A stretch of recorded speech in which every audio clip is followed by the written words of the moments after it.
coming out here after 30 years. Yeah, I ain't got nothing, but I'm gonna have something because I'm rich in personality. You know, and I'm rich in love. Hey man, shout out to everybody out there on the team. Banky Pound. I appreciate the love. I appreciate the support. Today, man, is a very special day, man. We're gonna have an interview with one of TBP finest, man, been supporting for a long time. Coincidentally, he is also a former correctional officer at the notorious Mecklenburg Correctional Center. Y'all know which one I'm talking about, the one with all the Bo Billies and the shorter pimps, the wink winks, the George McGee's, you name them, man. If they had a problem in the system, man, they more or less found their way to Mecklenburg, man. Mark Peace, Dexter Perry, the list goes on and on. Cupcake, you know, Pinky, it goes on and on, man. But this is a former CO, and we're gonna do an interview with him today, man. Y'all help me welcome Derrick S. What's up, champ? What's happening, bro? Hey, man, I can't call it, man. It's an honor and a pleasure, man. I know we ran across each other several times, but it was a long time ago. But hey, man, we on better ground now and better terms. Yeah, no doubt. I remember the first day I met you. I was in B-Pod, Building 5. You were on the left side with Graham and DP and the rest of them cats over there. BMO, Block. We had a mean pod then, man. I think that pod was me, Dexter, Graham, BMO, Block, Priest, man, who else did it? There's only 12. Yeah, but 12 on each side. Yeah, it's 12 right there. But I can remember that block though, man. That was the block. Matter of fact, I think that was the block I stayed in the longest while I was on that side before I ended up on the other side. You know? Yeah, man. But how long did you work there, man? What's your time frame when you was there? What year to what year? I started there February the 16th of 91 until middle of June of 99, man. It by the time I left, it had actually turned into a full-blown receiving center. Yeah. I was I worked like a year and a half on the yard. Then I got bounced over to building 4, which actually was the whole PC building. And that's another story in itself. Yeah. I left from over there and I went to building 1. I was on death row for like a little bit better than a year, man. I actually got put out the building and got sent to building 2. And shoot, man, I spent my last 5 years at that spot, man, in special housing. Right. Which was crazy in itself. That's like a whole nother world inside of a whole nother world. Right. And, so what was the death row like, man? Working in the death row zone, what was that like? Death row was actually the best place to work, believe it or not, man. Because them cats over there, they weren't really with all of the foolishness. I mean, they had some nonsense going on over there. Don't get me wrong, but it was nothing like you had on the yard, nothing like you had in the SED unit. You know, them dudes over there stayed in the law library. They trying to get up off of that death sentence. You know what I mean? Yeah, for sure. And I can't really blame them, man. You know, they had a lot of pen pals from like England, because over there they anti-death penalty. And they had a lot of pen pals, man. People send them money. I even know a couple of cats, man, that married some of the women, and the women actually moved over here in support of them. Right. There was Lim Tuggle. He was part of the Great Escape from Death Row. Yeah. I remember Lim, Dave Fisher, Joe Payne. Payne was actually on Power Town at one point, and a dude got burned up in his cell, and they said Payne did it, and they took him to street court the whole 9 yards, and that's how he ended up on death row. In fact, he had a woman that he married that was from England that moved over. And I would see this lady walking like on the weekends to visit this dude. And I was like, wow, this is crazy. Yeah. You know, them dudes, man, over there, all they did was drink wine, or they would catch that steam off the pot and make that clear. Right. So if they won't study, man, that's what they was doing. They was drinking that wine. Man, hey, this is crazy. I already know. Keep on going what you saying. This is what's ironic, right? Hold on for a minute. Did you hear that buzz? Yeah. I forgot the date is my check-in day. I'm up here making the job. I got to check in for my PO. Yeah, you might want to do that because I want you to continue to stay out here and make these videos. Yeah, I'm giving it. Hold on for a second. Let me see. Please ensure there is no background. All right, we got to be quiet for a second. Y'all hold on for 1 minute.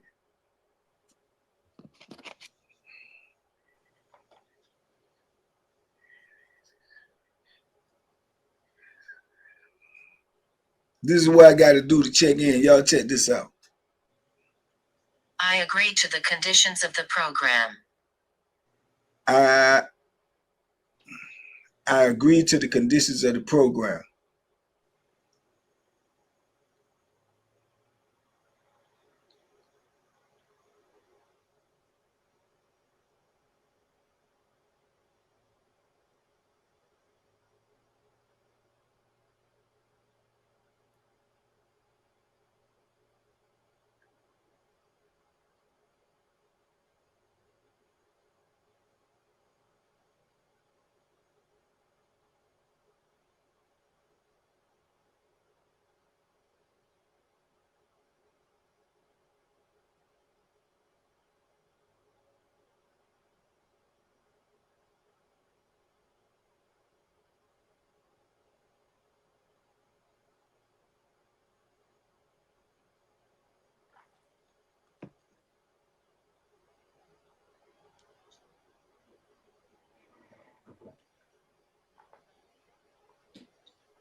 Man, okay, we good. They asked the rest of the questions. All I got to do is answer with the what's name, right? But they do the voice recognition and all of that. So we got that done. Y'all see I got to go through that every month.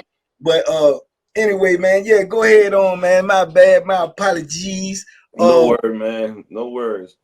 But yeah, man, I in the death row building, you had 72 cells over there, just like the other buildings, except down in the basement was isolation. Right. And the left side of A-pod was 12 segregation cells.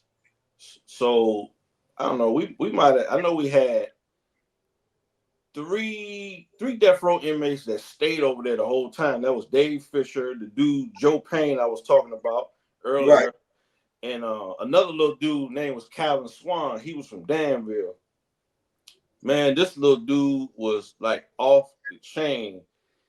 When you come to his cell, yeah, to bring him his tray, he would always put his hand over his mouth and he'd be like, "Some." Like, dude, what is wrong with you? Yeah. Or if you wore glasses, yeah, you couldn't bring him his food. You couldn't bring him his laundry, none of that. He would say, "Get rid of my stuff. Come over here, bring me them blind trees." Blah, blah, blah, blah. I'm like, man. Oh, yeah. You had one of them jumps out of man, and the people like that, they already gone. They got these conspiracies in their head, and it ain't nothing you can do to change it, man. They just gone. You know what I'm saying? And then he had a brother that actually came to Mecklenburg, but he was on PC. I don't know what, huh? That's crazy in itself. You got a brother on death row and the other one on PC. Yeah, that's crazy. Yeah, Swan, he was on crack on the street, and he killed somebody for robbed him, all of that, and that's how he ended up on death row. But from my understanding, he eventually got off the road, and he just got a life sentence converted over. He never get out. Right. But was you there when you had to be there? I'm trying to remember the year was when Russell Gray, when he spit on the death row dude. He spit on the death row dude when we was coming from the what's the joint we go to? Inside Rec. Yeah, from Inside Rec. We was coming from the joint and they was out on the gate. So we walking by. I think it was the white dude that had got who was on death row for killing like the college student or something, the college black girl or something. And he was out there, he was running his mouth, and he got up close on the fence telling Block this, that, Block got real close up on him, and Block spit on him. Wow. And he went crazy, right? And started going crazy, hollering, screaming. But he was telling, he was snitching. He was like, hey, he spit on me. He spit on me. And then, y'all better do something. I'm going to tear this joint up. I'm going to go crazy back here. Y'all better get him. And then they had to take charge out on Block. So they come to the building. And they tell Block, man, we got to lock you up, man. The man crying about you spit on whatever. Block, I ain't spit on nothing. You see me spit on him? Like, man, we just got to do what we got to do. We got to lock you up, man. And, man, Block went crazy in that joint, man. Block went and got the radio and put that radio on the table and played that Public Enemy. I remember that. I was working the 4 to 12 shift when that happened. Yeah. I heard about it. I wasn't there that morning. Yeah, but I remember coming into work that day, and he was actually still playing it, and he was on the window saying there won't be no compromise, this, that, and the third, and he tried to climb the fence. Block is, I be telling you, Block be when he go, he gone, man. You know what I'm saying? I believe it, man. He when he was like in chill mode, hey, cool as a fan. Good to go, man. Will give you anything he had. Yep, that's how he had. All you had to do was ask him. Yeah. When he got in that mode, man, you couldn't even talk to him. He won't none of that. He don't hear nothing. Whatever happened, gonna happen. Gonna happen, man. I tell people like that, man. For real, when you look at it, man. All the years I was with Block, I was with Block on Augusta. Block was even my celly one time for a couple of weeks. Then I was with Block on Mecklenburg, man. And I'm telling you, all the years I know Block, man, I tell people, Block is a real kind-hearted dude, man. He real generous, man, because he used to, like, he would get money on the street. So he real generous. Then a lot of dudes loved him, so a lot of dudes send him money all the time. I'm talking about, like, big sons, man. He be getting money like 1,000 a rack or 800. Dudes ain't send him like little money. They send him big money. Right. Man, Block go to the store. You remember at Mecklenburg one time, we ain't had no limit at the store. Block go and buy $400-500 worth of stuff and set it out at the table, let everybody just eat, man. You know what I'm saying? He was one of them type of dudes, man. He wake up one morning, he said he don't like looking at TV no more. He give dude this whole 13-inch TV for radio. Man, that's wild. Yeah, he was a different type of dude. And he'll be nice and kind and everything, man. But if you get that joker, that switch click, man, I told you he was wrestling Priest one day up in there and he almost killed Priest, man, just playing something. And then his excuse was, I just snapped out. I heard about that. Yeah, I just snapped. Me and Graham had to pull him up off of him, man. You know the joker strong as a bull. Man, that dude strong as a bull, man. That dude what about 5'5", maybe about 200 pounds. Yeah, he about no fat. Oh, yeah, he about 240, little stocky, little, you know what I'm saying? But yeah, man, but you know, he locked back up now, and I don't think he's gonna get out, you know, because he got out twice. You know what I'm saying? On life sentences. Yeah, the governor let him out. Let him out first time. This is what I'm telling you. I was on Augusta with him when he got the pardon. And he said he would go home and do what he was gonna do. And he did it. Yep. You know what I'm saying? And by the time I got to Mecklenburg, he was there. Yeah. You know what I'm saying? So he went home from Augusta when I was there. And by the time I got in my situation and ended up getting shipped to Mecklenburg, he was already back in the system and on Mecklenburg. And that's when I ran back to him and they just put us in the same block. And I'm like, man, Block went home and snapped out. And it ain't take long. You know what I'm saying? So that lets you know his mentality. A man that can get a pardon from a life sentence go home and deal with a dude that he thought killed his man. Man, yep. Come right back. You know what I'm saying? So yeah, man, he's one of the dudes I met, man. It's just you know, he a different type of animal, man. Oh, ain't no question about that. Him and one of my cousins, man, one of my first cousins, they was tight on the street. Yeah, he different, man. Like I say, with Mecklenburg, I was trying to tell people, man, you know, tell them from your perspective, man, how Mecklenburg had every type of dude. I be telling them it had every type of dude that you'd have heard about in the news. Yeah, you'd have read about, you'd have seen about in movies. Mecklenburg had them all. Yeah. They had some real life characters there. I remember my very first day there. We came in, we was in street clothes. I had on jeans with jean jacket, all of this. So this dude, I forgot his name, man. Tall, brown skinned cat. He rolled up on me and he said, give me that jacket. So I looked at him. I was like, man, I'm not giving you my jacket. You crazy, it's cold outside. Right. So he was like, all right. I said, all right, what? I don't think he knew that I was a CO. Right. But later on in the day, I guess he figured it out. So he was still on that type of time. Told me tomorrow when you come in here, you better have my jacket. I said, your jacket. I said, all right. So the next day when we came in, I said, man, I'm gonna need me a Bethlehem. That's what I'm thinking. Out the gate. I said, man, this dude's crazy. No doubt. Man, I'm telling you, man. Hey, who so it was Warden Thompson. Yeah. You were there? Major Yeah. Thorne, Major Thompson, yeah. Assistant Warden Hinkle. It was a black dude, man. I forget his name. He was a warden over programs. Yeah. That's who was running the show when I got there. Oh, Thompson looking like Luther Vandross. Yeah. Stayed in some woman's face. Man, and Thorne won't no different. Oh, you know? Man, he thought that dude could lie. Woo! Man, I don't know what, man. They tried to patronize me when I first got there because, you know, I came there from the incident on Augusta. So they had me in long-term stay. So they called me to the office about letting me out on the yard before they let me out, right? Mm-hmm. So I go over this joint. I go up in there and I sit there, man. I got the cuffs on them up in there. Man, jokers in there eating donuts and sipping coffee.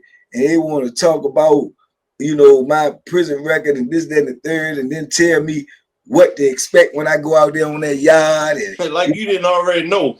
Yeah, they told me, yo, they got some more killers out there now. And I'm just letting you know, if you try into that stuff, you try somewhere else, it's gonna be some death on here. I'm telling you, you know. And then old Thorne, he throwing that old red, old high yellow. He's yeah. You from that red light district or something, man. You out there in DC. Yeah, I know. I got family out there. They, you know, he a little con out of you. All I'm saying, I'm sitting in there, Joe cuffed up. Like, man, y'all let me on the yard. Let me on the yard. You know what I'm saying? Whatever gonna happen, gonna happen. You know what I'm saying? But right. He said, their main thing was, he basically told me, if you go out there, do what you gotta do. You know what I'm saying? But I'm telling you right now, don't put your hands on that one of my officers. And now that right there, they was big on that. Yeah. You put your hand on an officer, you go to the hospital. That's exactly what. And look, he ain't tell me that. He literally told me. He said, you know, I see what you do. I see what you. If you put your hands on one of my officers, I'm tell you right now, man. Hey, you ain't leaving this institution. No. Oh he no. He said, you going to the hospital. You know what I'm saying? Back, and they're probably gonna chain you down. Yeah, he told me that, you know, I'm looking at El No anyway. He said, you ain't leaving, and you gonna be here, and it ain't gonna be nice, and you ain't never coming out that hole. I'm gonna tell you that right now. So in my mind, I'm saying, so what you talking? I'm gonna do a whole life sentence in segregation? Yeah, right. What did you say? And he was like, you understand what I'm saying? And then he goes, you get the picture, right? We on the same page? I said, yeah, man, yeah. I ain't doing that no officer, nobody, man. I just want to be out of population, and continue doing my best. All right, now we gonna give you a shot. You know, I'm telling you now. Remember what I said? Don't touch now one of my officers. You know what I'm saying? I said, all right. So that's my first impression of both of them. You know what I'm saying? So I was like, man, these jokers here. And I'm looking at him over, I'm like, you look like a broke Luther Vandross, man. That's exactly what he looked like. Like old broke Luther Vandross. I've been trying to run a shake up on me, man. You don't let me out. You gonna let me out, man. But Mecklenburg, though, to me, like I say at the time I was doing it, I needed Mecklenburg, man. I didn't really have issue with Mecklenburg. I liked it, Mecklenburg, to be honest with you, once I got acclimated because of, say, the single cell situation. You know what I'm saying? That made life easier for, I think, both convict, inmate, and COs. Yeah, man. It kept down a lot of drama. People don't realize that, man. Do you know how many altercations in prison come out your cell with your cell partner? Yeah, you know what I'm saying? So, yeah, if you got freedom in your cell by yourself, man, you know, you might be going through whatever you going through, man. You can relax and do your, man, that was the main thing for me. And at that point in my bit, I ain't never had a single cell. So, right, man, I got this. I'm like, man, I ain't trying to go nowhere. You know what I'm saying? I was good. You know what I'm saying? So, but man, I'm telling you, I done seen some things on Mecklenburg. I'm sure you have too. You know what I'm saying? I can remember the first stabbing that I saw was in B Park, Building 5. It was on the right side. Little Tink. Yeah, Little Tink, man. R.I.P. Tink, man. He just passed away last year, man. Oh, wow. Yeah. And I seen him out here on the land, though, before he left. I seen him like 2 years ago. Okay. Yeah, he had stabbed this dude named Congo up, man. I was in the booth. I don't know what that thing was, but it was no longer than that, man. Right. I mean, he was hitting him with it. Then he told him, take the chair, and that's your weapon. I grabbed the chair, and Congo was too afraid to grab the chair, man, and he was just hitting him. So I called the code. They came around there. I think personally it was a hit. Right. Because after he got finished stabbing them, he went down to cell 23, I think it was. And dude just started dropping packs of cigarettes out. So I was like, man, that had to been a hit because he giving him way too many packs of cigarettes just to say, here you go, take these to the hole with you. You know what right. Yeah. I mean, that ain't far-fetched. I can't remember the dude Congo. I'm thinking in my mind, it sounds familiar, but I can't face. Light-skinned dude, he was a slim cat, man. He had that real curly like hair. Yeah.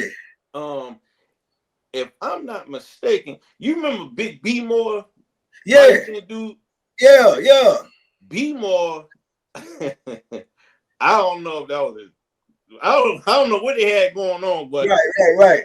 I was like, okay. And he would just be hitting him with body shot, man. Congo be running. He run out to his cell. Close my door. Shut the door. Man, don't open my door no more for nobody. And I'm like, man, what y'all got going on around here? BMO was in the block with me for a long time. I spoke to him since I've been out. He up there in the city now, man. He in DC now. He doing real good. He a supervisor at a job. He actually can get dudes hired that's been locked up. He got that much power on his job. He doing real good. That's good. You know, he come from an influential family. I found out after he had got out of the penitentiary because they had a big news story on him. It was in the news. They actually interviewed him on the news, the whole 9 yards. So I can believe that. Yeah. He used to tell me stories about the wall, man. Yeah. Now that's a whole different animal right there, my dude. Yeah. That's a whole different animal right there. You know, that's why I say when I got to Mecklenburg, I was already acclimated because, like I say, I went from receiving straight to the wall. And I didn't even stay in receiving for the whole term. Now that's a culture shock. Yeah, I got fighting. They sent me straight there. So that's when I was like, man, I can't. Yeah, I ain't. You know what I'm saying? I don't know how this gonna end up. Yeah. You know what I'm saying? Because I seen a killing within the first week. You know what I'm saying? And I'm talking about seeing it like 10 feet away from me. Wow. And I'm fresh in the penitentiary, and this is what I'm saying. And I'm talking about the Bethlehem about this big, my dude, and I'm talking about no mercy everywhere, just like fishes. And I'm like, and I'm on the phone with my mom. I'm like, man, that's what crazy going on in here? You know what I'm saying? And I was literally like, if you don't know if you're in shock, but I was literally like mesmerized, right? Because it's like he did it, and then when he finished doing it, he was like, he had the blood dripping on that joint. He just started walking in the tear. Then he tucked the joint, and everybody was like moving around the dude like this normal. But I'm new. Because it was. Yeah, but I'm new though. This ain't normal. Right. I'm like, man, what the? I don't see no CO. I don't see nobody trying to get no help. Nobody. And he just laying down there. And the thing I remember the most, he was trying to get up and he couldn't get up, and he goggling blood, and then like around him, like the whole big puddle of red just started getting bigger and bigger. It was just the blood that was, and dudes was walking around, and then before you knew it, you had like little red foot marks of blood just being trapped. Dudes are just walking like this ain't nothing. I'm like, oh man, everybody mind their business and keep I'm like, next. man, I don't know where I'm headed. The next day, I promise you, the next day, I'm on the hunt for the Bethlehem.